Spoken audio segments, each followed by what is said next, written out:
அடிமையானாள் என்று தந்தை பெரியார் ஒரு புத்தகத்தை போட்டிருக்கார். தந்தை பெரியாருடைய கருத்து புத்தகமா வந்திருக்கு. முடிஞ்சா அதை படிச்சு கடந்துருங்க. எனக்கு தெரிஞ்சு சிங்கப்பெண்ணை இயக்கத்திற்கு வருகின்றவர்களுக்கு பரிசாக நீங்கள் அந்த புத்தகத்தை தரலாம். பார்ட்டிசிபென்ட்ஸ்க்கு கூட தரலாம். ஃப்ரீயா. படிக்கிறது தானே மேடம். பெண் ஏன் அடிமையானால் அவர் கேட்கிறார், கேள்விகள் கேட்கிறார். ஒன்னொன்னா கேட்கிறார். நான் இப்படி யோசித்து பார்க்கிறேன். எங்கே நம்முடைய சுயமரியாதை எந்த இடத்தில் கேள்விக்குறியாகிறது? எந்த இடத்தில் எனக்கு வலிக்கிறது? அந்த வலியிலிருந்து என்னால் மீண்டெழவே முடியாதபடிக்கு ஒரே இடத்தில் அடி விழுந்து கொண்டே இருக்கிறது. அந்த வலி எனக்கு இப்படித்தான் இருக்கிறது என்று சத்தமாக நான் சொல்லக்கூடிய ஒரு சூழலாக சிங்கப்பெண்ணை இயக்கத்தை பயன்படுத்துங்கள்.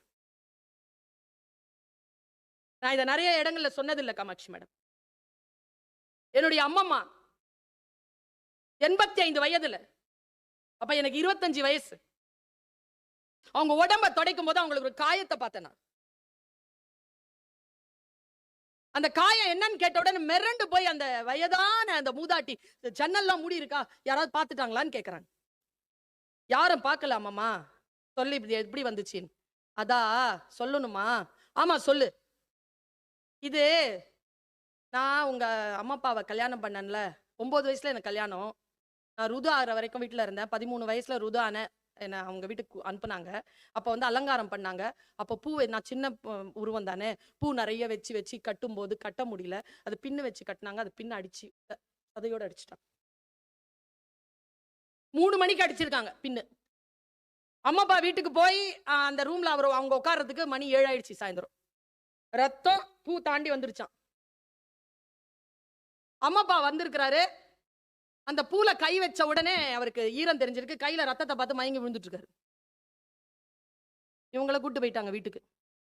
3 மாசம் ஆச்சு. அதான் இந்த காயம்னு சொன்னாங்க. நான் சும்மா இருக்கணும்ல, 25 வயசு தானே எனக்கு. எங்க அம்மா அம்மாட்ட நான் ஒரு கேள்வி கேட்டேன். எங்க அம்மா சூப்பருங்க, என்ன மாதிரியே இருக்கும் எங்க அம்மா. இன்னைக்கு உயிரோட இருந்தா அவங்க தான் இங்க நின்று பேசிட்டு இருக்கிறாங்கன்னு அர்த்தம். அந்த வெளிச்சமான எண்ணங்களுக்கு சொந்தக்காரி எங்க அம்மா. காயல்பட்டினத்துக்கு நான் கேட்டேன், காயம் பட்டுருச்சே, 3 மாசத்துக்கு காயம் ஆறிடுச்சே, அம்மாப்பா ஃபர்ஸ்ட் உன்னை பார்த்த உடனே என்ன சொன்னாருன்னு கேட்டேன். வாங்கி கீழே விழுந்துட்டாரு. என்ன சொன்னார்? உனக்கு அம்மா அப்பா நான் ரொம்ப பிடிக்கும் தானே? ஆமா. என்ன சொன்னாரு? ஓ அப்படி சொல்ல என்ன சொன்னாரு? நீ நல்ல பொண்ணுன்னு சொன்னாரு. இந்த போங்க ஆட்டெல்லாம் என்கிட்ட ஆடாத. உன்ன அவர் பார்த்ததே கிடையாது, அன்னைக்கு தான் பார்க்குறாரு. உடனே நல்ல பொண்ணுன்னு எப்படி சொன்ன? நீ நல்ல பொண்ணா? நீ நல்ல பொண்ணுன்னு சொன்னாரு. ஏன் சொன்னாரு? அதாவது 3 மணிக்கு காயம் பட்டுச்சுல, 7 மணி வரைக்கும் சத்தம் போடாம இருந்தேன்ல, அதனால அப்படின்னு சொல்லிட்டு எனக்கு ஒரு மோதிரத்தை கொடுத்தாருன்னு சொல்லிட்டு அவங்க கையில போட்டுக்கிட்டே இருப்பாங்க. அந்த மோதிரத்தை கழட்டி கிட்ட கொடுத்துட்டு சொன்னாங்க, யாருக்கிட்டையும் சொல்லக்கூடாது, சொல்லல, அதனால தான் இதை வச்சிட்டு இருந்தேன். இன்னைக்கு உங்ககிட்ட சொல்லிட்டேன்ல, இன்னைக்கு நீ வேண்டாம், இது ஓ வலி அப்படின்னு கையில கொடுத்துட்டு ஒரு வார்த்தை சொன்னாங்க. இந்த மாதிரி பரிசு பொருள்லாம் கிடைக்கும்ங்கிறதுனால கம்முன்னு இருக்காத, சத்தம் போடு. வலிச்சுதுன்னா இருக்காத. ஆம்பளைங்க இந்த பாயிண்ட்டுக்கு சைலண்டா இருக்கணும், பொம்பளைங்க கைத்தட்டும். வலிச்சுதுன்னா சொல்லணும், எனக்கு இந்த இடத்தில் வலிக்கிறது, தாங்க முடியாத வலி இருக்கிறது என்று அந்த பெண்ணுக்கு சொல்ல தெரிய வேண்டும் என்று என் அம்மா எனக்கு சொல்கிறார்கள். இன்னைக்கும் என்னுடைய நகைப்பெட்டிக்குள்ள அம்மாவின் அந்த கத்தலோடும் கதறலோடும் ரத்தான களரியோடும் அந்த மோதிரம் அமைதியா உட்கார்ந்துருக்கு. திறந்தா சத்தம் போடுது, மூடிடுறேன். இன்னைக்கும் இருக்கு அந்த மோதிரம் என்கிட்ட.